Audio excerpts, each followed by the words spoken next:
يوم الدين. أما بعد فقد قال الله تعالى في كتابه المبين وأصداق القائلين: أعوذ بالله من الشيطان الرجيم. بسم الله الرحمن الرحيم. قل إن كنتم تحبون الله فاتبعوني يحببكم الله ويغفر لكم ذنوبكم والله غفور رحيم.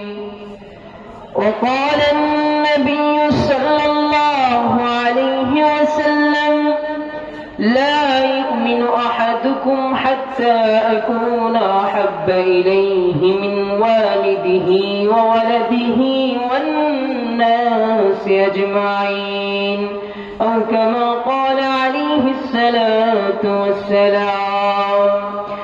إن الله وملائكته يصلون على النبي يا أيها الذين آمنوا صلوا عليه وسلموا تسليما. شكري درود إبراهيم فري. اللهم صل على محمد وعلى آل محمد كما صليت على إبراهيم وعلى آل إبراهيم إنك حميد مجيد. اللهم بارك على محمد وعلى آل محمد كما باركت على إبراهيم وعلى آل إبراهيم إنك حميد مجيد. محمد آخر كفر کو مٹایا، کفر کو مٹا کر صداقت بتایا. بلغ العلا بكماله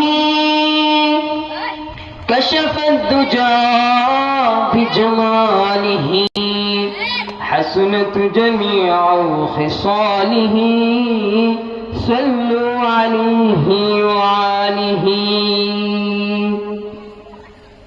الحمدللہ महान अल्लाह पाक रब्बुल आलमीन दरबारे लाख कोटि शुक्र और सुजूद যে আল্লাহ পাক রব্বুল আলামিন আজকে মাহফিলে আমাদেরকে আসার মতো বসার মতো তৌফিক দান করেছেন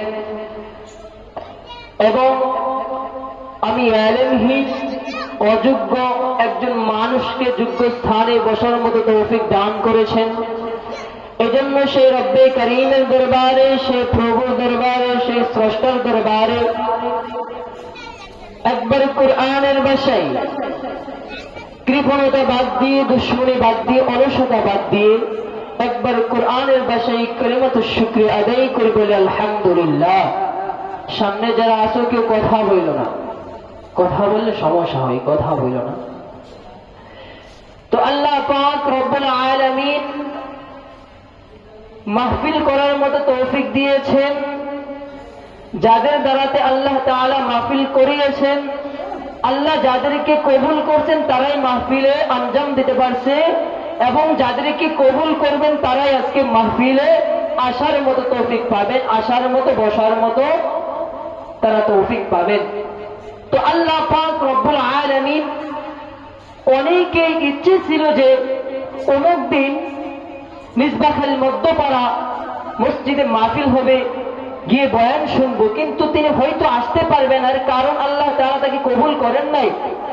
আপনার বুঝতে হবে, আপনি যদি আপনার বাড়ির মধ্যে কোনো একটি অনুষ্ঠান করেন, এরকম সামিয়ানা করার পর কোনো একটা অনুষ্ঠান করেন, আপনি যাকে ভালোবাসেন, যার সাথে আপনার সম্পর্ক ভালো, যাকে আপনি মহাব্বত করেন বেশি, তাকে কিন্তু আগে ভাগে দাওয়াতটা আপনি দিবেন, এর কারণ আপনার বাড়ির মধ্যে একটি অনুষ্ঠান। ঠিক সেম আল্লাহ পাক রব্বুল আলামিন যাকে ভালোবাসে, এটা আল্লাহ তাআলার অনুষ্ঠান, মসজিদ আল্লাহর ঘর, এটা জান্নাতের বাগান। আল্লাহ পাক রব্বুল আলামিন যাকে বেশি মহব্বত করে, যাকে বেশি ভালোবাসে, তিনি সকলের আগে ভাগে জান্নাতের বাগানে আল্লাহর অনুষ্ঠানে আসার মতো বসার মতো তৌফিক পেয়েছেন বলে সুবহানাল্লাহ। আপনি আসতে পারছেন, এটা আপনার একটা ভাগ্য। আপনার বুঝতে হবে আল্লাহর সাথে আপনার সম্পর্ক ভালো। যিনি আসতে পারেন নাই, তারও এটা চিন্তা করা দরকার। যারা মাহফিলে আসে, আল্লাহর সাথে সম্পর্ক করছে, আল্লাহর সাথে তাদের সম্পর্ক ভালো। আমার তো সম্পর্ক আল্লাহর সাথে ভালো না, এজন্যই তো আমি মাহফিলে যেতে পারলাম না। এটা বুঝতে হবে, চিন্তার বিষয়, চিন্তা করতে হবে। দুনিয়ার আপনি সকলের রাজা বাদশার সাথে যদি সম্পর্ক ভালো করেন, সেটা কোনো ফায়দা আসবে না যদি একজন বাচ্চার সঙ্গে যদি আপনি সম্পর্ক ভালো রাখেন, একজন নেতার সাথে যদি আপনি সম্পর্ক ভালো রাখেন, সেটাই আপনি কাল কিয়ামতের ময়দানে এটাই আপনার সর্বোত্তম একটি উসিলা হবে জান্নাতে নেওয়ার জন্য। তো আল্লাহ পাক রব্বুল আলামিন আমাদের সকলকে এই মাহফিলে সামিয়ানা নিচে আসার মতো তৌফিক দান করুন। আমি ছোট্ট মানুষ, বেশি